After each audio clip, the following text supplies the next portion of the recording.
Hello everyone, welcome to my channel Anurag YT. आज की class में प्रावधिक कला कक्षा 12 के लिए क्षेत्रफल टॉपिक से जो महत्वपूर्ण प्रश्नों को यहाँ पे करवाया गया है, पार्ट 1 में कुछ महत्वपूर्ण प्रश्नों को सॉल्व करवा दिया गया है। यदि आपने वो वीडियो नहीं देखा तो चैनल में जाके देख सकते हैं। इस क्लास में क्षेत्रफल टॉपिक से जितने भी महत्वपूर्ण प्रश्न हैं उन सबको यहाँ पे बहुत ही बेहतर तरीके से सॉल्व किया जाएगा। आप वीडियो को स्किप न करें, शुरू से अंत तक वीडियो जरूर देखें। शुरू करते हैं। पहला प्रश्न है, यदि एक आयत की लंबाई 2 डेसीमीटर और चौड़ाई 2 सेंटीमीटर हो तो उसका क्षेत्रफल होगा। इस प्रकार के प्रश्न क्षेत्रफल टॉपिक से काफी पूछे जाते हैं, इसलिए आपको डेसीमीटर को सेंटीमीटर में और सेंटीमीटर को मीटर में बदलना आना चाहिए। आप याद रखना कि 1 मीटर बराबर 100 सेंटीमीटर होता है। ये आपको याद रखना है। यदि इसी में पूछ ले कि 1 सेंटीमीटर में कितने मीटर होते हैं तो 1 सेंटीमीटर बराबर 1/100 मीटर होते हैं। दूसरा पॉइंट है कि डेसीमीटर में कितने सेंटीमीटर होते हैं तो 1 डेसीमीटर बराबर 10 सेंटीमीटर होते हैं। ये आपको याद रखना है। ये 2-3 पॉइंट हैं जो आपको बहुत ही बेहतर तरीके से याद रखना है, क्योंकि एग्जाम में कभी कभी ऐसे क्वेश्चन दे दिया जाता है, यूनिट चेंज करना होता है, तो उसमें आपको ये याद रखना है कि 1 डेसीमीटर बराबर 10 सेंटीमीटर होता है। अब इस प्रश्न को समझते हैं। प्रश्न कुछ इस प्रकार से है। इसमें कह रहा है आयत की लंबाई 2 डेसीमीटर, अर्थात ये 2 डेसीमीटर यहाँ पे हो जाएगा, और चौड़ाई जो है 2 सेंटीमीटर है तो यहाँ पे चौड़ाई ये 2 सेंटीमीटर हो जाएगा। तो आयत का क्षेत्रफल पूछ रहा है, तो आयत का क्षेत्रफल आपको ज्ञात है। आयत का क्षेत्रफल होता है लंबाई इंटू चौड़ाई। जहाँ पे लंबाई हमें दे रखी है 2 डेसीमीटर, तो इस डेसीमीटर को पहले इस सेंटीमीटर के अनुसार चेंज करेंगे तो हमें ज्ञात है कि 1 डेसीमीटर बराबर 10 सेंटीमीटर होता है। तो यहाँ पे ये 2 डेसीमीटर है तो 2 का गुणा इसमें हो जाएगा, तो ये हो जाएगा 10 × 2 बराबर 20 सेंटीमीटर। तो यहाँ पे ये जो हमारा आयत इस प्रकार से था, यहाँ पे जो लंबाई इसकी निकल के आएगी, अब ये निकल के आएगी 20 सेंटीमीटर, और यहाँ पे इसकी चौड़ाई 2 सेंटीमीटर दे रखी है तो यहाँ पे हो जाएगा 2 सेंटीमीटर। अब इसका जब क्षेत्रफल निकालेंगे, क्षेत्रफल आपको ज्ञात है, क्षेत्रफल होता है लंबाई इंटू चौड़ाई। अब यहाँ पे लंबाई दे रखा है 20 सेंटीमीटर तो यहाँ पे 20 रखेंगे, इंटू चौड़ाई 2 सेंटीमीटर है तो 2 यहाँ पे रखेंगे, बराबर गुणा करेंगे 20 × 40 तो उत्तर निकल के आएगा 40 सेंटीमीटर स्क्वायर। इस प्रश्न का राइट आंसर हो जाएगा कि उसका क्षेत्रफल होगा 40। और आपको यूनिट याद रखना है कि जब दोनों यहाँ पे सेंटीमीटर और सेंटीमीटर में है तो यहाँ पे यूनिट भी सेंटीमीटर में रहेगी। तो क्षेत्रफल कई यूनिट होती है सेंटीमीटर स्क्वायर रहती है, इसलिए इसकी यूनिट हो जाएगी 40 सेंटीमीटर स्क्वायर। इस प्रश्न का उत्तर रहेगा 40। ये सभी ऑब्जेक्टिव क्वेश्चन में आपको इस प्रकार से प्रश्न आते हैं जो आपको समझना बहुत ही आवश्यक है। क्षेत्रफल रहेगा 40, यदि यूनिट दिया हो तो यूनिट हो जाएगा सेंटीमीटर स्क्वायर, या फिर इसी को हम कह सकते हैं वर्ग सेंटीमीटर। ये जो स्क्वायर ऊपर लगता है इसी को हम वर्ग भी यहाँ पे हिंदी में लिख सकते हैं, तो इसे सेंटीमीटर स्क्वायर या वर्ग सेंटीमीटर पढ़ सकते हैं। 60 डेसीमीटर लंबी और 4 सेंटीमीटर चौड़ी आयत में 2-2 सेंटीमीटर के भुजा के वर्ग बनेंगे। इसमें कह रहा है कि ये कोई आयत हमारा इस प्रकार से है जिसमें लंबाई इसकी 60 डेसीमीटर यहाँ पे दे रखा है, ये है 7 डेसीमीटर, और यहाँ पे चौड़ाई जो है 4 सेंटीमीटर है तो ये चौड़ाई यहाँ पे हो गई 4 सेंटीमीटर। तो सबसे पहले हम इस डेसीमीटर को सेंटीमीटर में चेंज करेंगे, तो आपको ज्ञात ही होगा कि 1 डेसीमीटर बराबर 10 सेंटीमीटर होते हैं। ये आपको याद रखना है कि 1 डेसीमीटर में 10 सेंटीमीटर होते हैं। तो यहाँ पे 60 डेसीमीटर कहा गया है तो यहाँ पे 60 डेसीमीटर बराबर हो जाएगा 10 × 7 बराबर यहाँ निकल के आएगा 70। तो यहाँ पे जो इसका मान निकल के आया ये हमारा आयत हो गया। ये 60 डेसीमीटर को जब सेंटीमीटर में चेंज करेंगे तो इसका मान निकल के आएगा, लंबाई जो आएगी वो आएगी 70 सेंटीमीटर, और यहाँ पे चौड़ाई देखेंगे तो 4 सेंटीमीटर है तो यहाँ पे 4 इस प्रकार से 4 सेंटीमीटर लिख देंगे। अब इसका जो क्षेत्रफल, आयत के क्षेत्रफल आपको ज्ञात है कि लंबाई इंटू चौड़ाई होता है, तो यहाँ पे 70 लंबाई हो गई और 4 चौड़ाई हो गई, तो इसका निकालेंगे 7 चौको 28, अर्थात यहाँ पे मान निकल के आएगा 280। ये आ गया 280 सेंटीमीटर स्क्वायर।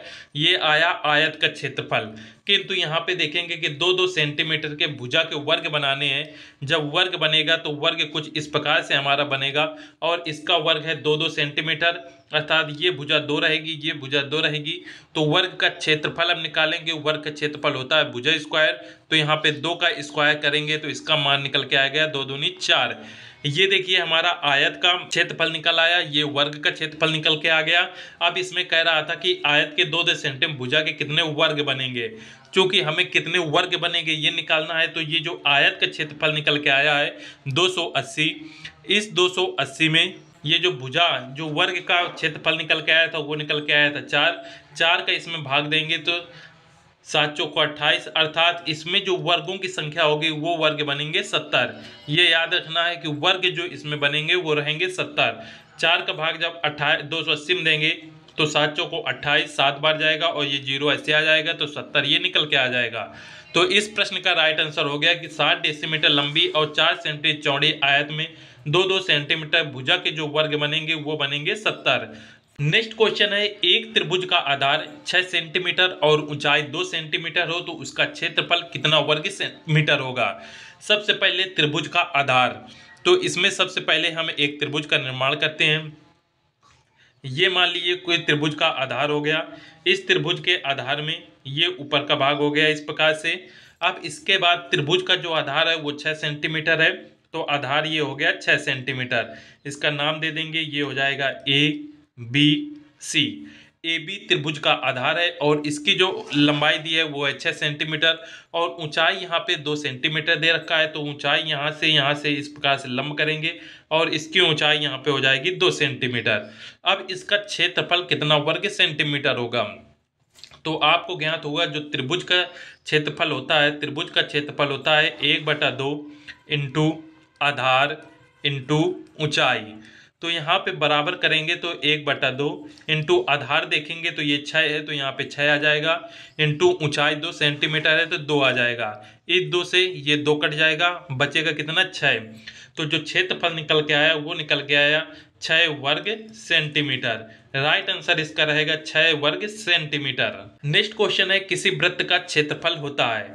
वृत्त का क्षेत्रफल, जब भी क्षेत्रफल वृत्त का है तो क्षेत्रफल बराबर होता है पाई आर स्क्वायर।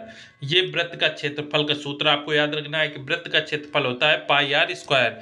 कुछ वृत्त हमारा इस प्रकार से बनता है, इस वृत्त के केंद्र से होकर जो ये रेखा जाती है इसे हम व्यास कहते हैं, और इस व्यास में यहाँ से केंद्र से जो ये एक भाग होता है या इस प्रकार से हम इसे दर्शा सकते हैं, इसका ये जो भाग होता है इसे हम त्रिज्या या फिर इसे हम आर से डिनोट करते हैं। तो ये इसकी त्रिज्या हो गई, और यदि इसी रेखा को हम कुछ इस प्रकार से आगे की ओर बढ़ा दें ये इस भाग को, तो ये होती है इसकी व्यास। यदि त्रिज्या यहाँ से इतनी आधी है तो जो व्यास होगा वो इतना पूरा रहता है, इसलिए व्यास बराबर 2r कह सकते हैं, या व्यास बराबर 2 इंटू त्रिज्या, अर्थात व्यास जो होती है वो त्रिज्या का 2 गुना रहती है। त्रिज्या 2 इंटू त्रिज्या ये रहेगी और व्यास बराबर 2r कह सकते हैं। तो ये कुछ इस प्रकार से क्षेत्रफल आपको याद रखना है, किसी वृत्त का क्षेत्रफल होता है पाई आर स्क्वायर और यहाँ पे व्यास बराबर होता है 2 इंटू त्रिज्या। यदि इसी प्रश्न में यदि आपसे पूछ ले कि किसी वृत्त का परिधि क्या होगा, तो आप ये देख सकते हैं परिधि, ये जो पूरा ये गोलाकार अर्थात ये जो गोलाकार है यही इसकी परिधि होती है, और परिधि का जो सूत्र होता है परिधि बराबर 2 पाई आर, ये परिधि का सूत्र होता है, इसे भी आपको याद रखना है। यदि वृत्त का क्षेत्रफल पूछे तो पाई आर स्क्वायर, या वृत्त का परिधि पूछे तो 2 पाई आर। इसी में क्षेत्र पाई का मान जो होता है पाई बराबर होता है 22/7। तो यहाँ पे जो दूसरा ऑप्शन आ सकता है वो पाई आर स्क्वायर आ सकता है, या 22/7 इंटू आर को हम हिंदी में त्रिज्या कहते हैं तो त्रिज्या स्क्वायर हो सकता है या आर स्क्वायर हो सकता है, इस प्रकार से माना सकता है। या फिर ये जो परिधि है, परिधि होती है इसकी 2 पाई आर, वृत्त की परिधि होती है 2 पाई आर, और जहाँ पे आर बराबर होता है त्रिज्या, ये आपको याद रखना है। यहाँ पे जो आर है वो त्रिज्या को दर्शाता है, तो इसे हम दूसरी प्रकार से कुछ इस प्रकार से लिख सकते हैं 2r इंटू पाई। और ये 2r अभी आपने देखा कि 2r ये 2 इंटू त्रिज्या है तो ये व्यास के बराबर होता है, तो इसे हम व्यास इंटू पाई भी कह सकते हैं। ये वृत्त की परिधि होती है। तो इस प्रकार से आपसे कुछ भी पूछे, आपको हर चीज बता दी गई है कि वृत्त का क्षेत्रफल किस प्रकार से रख सकता है, वृत्त का परिधि के पूछे तो आप किस प्रकार से कर सकते हैं। एक बार पुनः देख लीजिए, यदि वृत्त का क्षेत्रफल पूछे तो वृत्त का क्षेत्रफल हो सकता है पाई आर स्क्वायर, या हिंदी में कहें तो ये हो जाएगा 22/7 इंटू आर की जगह ये हो जाएगा त्रिज्या और त्रिज्या का स्क्वायर। ये ऑप्शन में दोनों में कोई भी आए तो ये वृत्त का क्षेत्रफल हो गया। और यदि आपसे इसमें परिधि पूछे तो परिधि के लिए आप कह सकते हैं वृत्त परिधि होती है 2πr, या इसी को हम दूसरे रूप में लिख सकते हैं तो 2r इंटू पाई लिख सकते हैं। एक और रूप में लिखना चाहें तो इसे 2r इंटू पाई का मान रखेंगे तो 22/7 हो जाएगा। इस प्रकार से हम कह सकते हैं, या 22 गुणा इसमें करवा सकते हैं तो 22 इंटू 44 पाई/7, इस प्रकार से भी इसे हम लिख सकते हैं। तो वृत्त के परिधि को आप किसी भी प्रकार से लिख सकते हैं और क्षेत्रफल को किसी भी प्रकार से ऑप्शन में आएगा। तो अब आज से ये प्रश्न आपके गलत नहीं होंगे। नेक्स्ट क्वेश्चन है, 3 सेंटीमीटर व्यास के वृत्त के बराबर एक आयत दी हुई है। इस आयत का आधार यदि वृत्त की त्रिज्या का 3 गुना है तो ऊंचाई होगी। तो सर्वप्रथम इसमें हम एक वृत्त का निर्माण करेंगे इस प्रकार से। इसके बाद वृत्त के जो व्यास है वो 3 सेंटीमीटर है, तो यहाँ पे पॉइंट मानकर इस प्रकार से एक व्यास बनाएंगे। इसकी जो कुल टोटल लंबाई है व्यास की वो है 3 सेंटीमीटर। इस पॉइंट को हम ए मान लेते हैं, इस पॉइंट को बी मान लेते हैं, और जो जो इसका केंद्र है इसको ओ मान लेते हैं। इसके बाद कह रहा है वृत्त के बराबर एक आयत दी हुई है। इस आयत का आधार यदि वृत्त की त्रिज्या का 3 गुना है।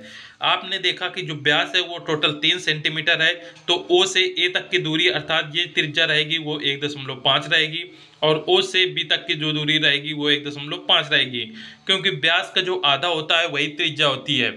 वृत्त की त्रिज्या का 3 गुना है, तो यहाँ पे वृत्त की त्रिज्या जो निकल के आई है वो है 1.5, और इसका 3 गुना करेंगे तो 15×3=45 अर्थात 4.5 सेंटीमीटर आयत का आधार निकल के आएगा। पॉइंट ओ से हम एक आयत का निर्माण करेंगे, तो यहाँ से इस प्रकार से एक रेखा खींचेंगे जिसकी लंबाई 4.5 सेंटीमीटर रखना है।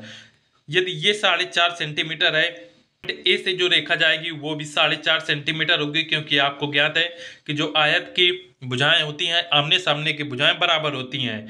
और ये जो ऊंचाई है यहाँ पे देखेंगे तो 1.5 सेंटीमीटर है, तो ये ऊंचाई यहाँ पे भी कितनी हो जाएगी 1.5 सेंटीमीटर। अर्थात कह सकते हैं जो आयत की लंबाई है वो 4.5 सेंटीमीटर निकल के आएगी और चौड़ाई 1.5 सेंटीमीटर निकल के आएगी। इसके बाद इसमें कह रहा है तो उसकी ऊंचाई होगी, यहाँ पे इसकी ऊंचाई देखेंगे, जो ये आयत बन रहा है इसकी ऊंचाई यहाँ से कितनी निकल के आ रही है 1.5। तो इस प्रश्न का राइट आंसर हो जाएगा जो इसकी ऊंचाई निकलेगी वो 1.5 निकल के आएगी। नेक्स्ट क्वेश्चन है, किसी आयत के बराबर समचतुर्भुज बनाने पर यदि समचतुर्भुज का लंबा विकर्ण आयत के आधार का दुगना है तो उसका छोटा विकर्ण आयत की ऊंचाई का कौन सा भाग होगा। ये जितने भी प्रश्न है प्रावधिक कला के टॉपिक क्षेत्रफल से बहुत ही जो है हार्ड क्वेश्चन रहते हैं, जो स्टूडेंट को समझने में समस्या होती है। तो इन सभी प्रश्नों को हमने पार्ट 2 में बनाया है। पार्ट 1 आपका कंप्लीट हो चुका है, ये पार्ट 2 है। इसमें सभी जितने भी हार्ड क्वेश्चन है क्षेत्रफल टॉपिक से रिलेटेड उनको यहाँ पे सॉल्व किया जा रहा है। इस प्रश्न में सबसे पहले किसी आयत के बराबर समचतुर्भुज बनाना है हमें, तो सर्वप्रथम एक हम आयत का निर्माण करेंगे। ये कोई हमारा आयत हो गया। इसके बाद समचतुर्भुज बनाने पर यदि समचतुर्भुज का लंबा विकर्ण आयत के आधार का दुगना है, इसको हम नाम दे देंगे point A, point B, point C, और ये हो गया पॉइंट डी। अब यहाँ पे यदि ए बी को हम यहाँ पे अर्धक करें इस प्रकार से, तो यहाँ से समचतुर्भुज बनाना है तो पहला जो पॉइंट जाएगा इसको ओ मान लेते हैं। ओ से डी की ओर पहली रेखा जाएगी और ओ से सी की ओर दूसरी रेखा जाएगी। अब इसमें जो लंबा विकर्ण है, लंबा विकर्ण जो जाएगा वो ओ से यहाँ से इस प्रकार से जाएगा, ओ से सीधी इस प्रकार से एक लंबा विकर्ण आगे की ओर जाएगा। और ये जो लंबा विकर्ण है वो आयत के आधार का दुगना है, अर्थात आयत का आधार आप देखेंगे तो बी सी जो है वो आयत का आधार है। यदि मान लीजिए इतने ये 2 सेंटीमीटर है, तो जो लंबा विकर्ण रहेगा वो कितना रहेगा, दोगुना कह रहा है तो ये 4 सेंटीमीटर रहेगा, इसलिए इसी के दुगना इस प्रकार से हम इसको आगे की ओर बढ़ाएंगे। और उसके बाद समचतुर्भुज हमें यहाँ पे समचतुर्भुज बनाना है, तो इस पॉइंट डी से इस पॉइंट को मिला देंगे और पॉइंट सी से इस प्रकार से मिला देंगे और इसका नाम दे देंगे पॉइंट ई। इस प्रकार से ओ से ई तक ये हमारा सबसे लंबा विकर्ण हो जाएगा और डी से सी की ओर ये हमारा छोटा विकर्ण हो जाएगा। तो इसमें कह रहा है तो उसका छोटा विकर्ण आयत की ऊंचाई का कौन सा भाग है। तो आयत की ऊंचाई यहाँ पे देखेंगे जो ए से बी तक की दूरी है वही डी से सी तक की दूरी है। तो अर्थात जो समचतुर्भुज का छोटा विकर्ण है वही आयत की ऊंचाई के बराबर है। तो हम कह सकते हैं कि जो छोटा विकर्ण है वो आयत के ऊंचाई का बराबर है या इसका समान भाग है। इस प्रश्न का आंसर हो जाएगा समान या फिर बराबर है। एक बार पुनः इसे आप अच्छे समझ लीजिए। सबसे पहले आयत कह रहा है तो एक हमने इस प्रकार से आयत का निर्माण किया। इस आयत का नाम दे दिया ए बी सी डी। इसके बाद हमें समचतुर्भुज का बनाने पर यह समचतुर्भुज का लंबा विकर्ण, तो यहाँ से पॉइंट यहाँ पे ओ पॉइंट मान लेते हैं। यहाँ से इस प्रकार से हम दो रेखाएं खींचेंगे। इसके बाद इस पॉइंट से होते हुए एक हमें लंबा विकर्ण ले जाना है, क्योंकि यहाँ पे लंबा विकर्ण आयत के आधार का दुगना कह रहा है। आयत का आधार यहाँ पे है सी डी। यदि ये हम 2 सेंटीमीटर मानते हैं तो जो लंबा विकर्ण होगा वो दुगना अर्थात यहाँ पे 4 सेंटीमीटर हो जाएगा। इस प्रकार से इसे खींचेंगे, बी से इस पॉइंट को मिला देंगे और डी से इस प्रकार से, इसका नाम हो जाएगा ई। ओ ई इस समचतुर्भुज का सबसे लंबा विकर्ण रहेगा और बी और डी इस समचतुर्भुज का सबसे छोटा विकर्ण रहेगा। तो बी और डी जो है वही देखेंगे ए और सी के बराबर है। ए सी जो है वो आयत की ऊंचाई है और समचतुर्भुज का सबसे छोटा विकर्ण बी डी है जो कि बराबर है। इसलिए इस प्रश्न का राइट आंसर हो जाएगा बराबर या फिर समान। नेक्स्ट प्रश्न है किसी समबाहु त्रिभुज का बाह्य कोण होता है। समबाहु त्रिभुज, ये जो आपके सामने ये त्रिभुज दिख रहा है ये समबाहु त्रिभुज है। समबाहु त्रिभुज का जो प्रत्येक कोण होता है वो 60 अंश होता है। कोण ए 60 अंश, कोण सी 60 अंश और कोण बी 60 अंश, और कुल टोटल जो योग होता है समबाहु त्रिभुज का वो 180 अंश होता है। क्योंकि 60 60 60 जोड़ेंगे तो 6 12 6 18 180 अंश निकल के आएगा। अब इसमें हमें बाह्य कोण निकालना है, तो जो सी बी इसकी आधार है, इस रेखा को यदि हम इस प्रकार से आगे की ओर बढ़ा देंगे तो बी से ये पॉइंट बी है, बी से एक यहाँ पे इस प्रकार से कोण बनेगा। इसी कोण को हम बाह्य कोण कहते हैं और इसी का मान हमें निकालना है। तो यहाँ पे देखेंगे ये जो सी बी ये जो आधार आई है 180 अंश का कोण बनाता है। यदि ये 180 अंश कोण बनाता है तो इसका अंदर का भाग 60 अंश बना चुका है। तो इस 180 अंश में 60 अंश हम घटा देंगे तो मान निकल के आएगा 120 अंश। तो जो बाह्य कोण का मान होगा वो निकल के आएगा 120 अंश। तो समबाहु त्रिभुज का बाह्य कोण का मान होता है 120 अंश। एक बार पुनः आप देख सकते हैं सी बी किसी त्रिभुज की आधार हो गई। यदि इसे आधार को हम आगे की ओर इस प्रकार बढ़ाएंगे तो एक यहाँ पे ये कोण बनेगा और इसी कोण को हम बाह्य कोण कहते हैं। यदि समबाहु त्रिभुज के प्रत्येक कोण ये 60 अंश के होते हैं, यदि ये 60 अंश हो गया तो ये जो आधा बचा भाग कितना अंश के होगा।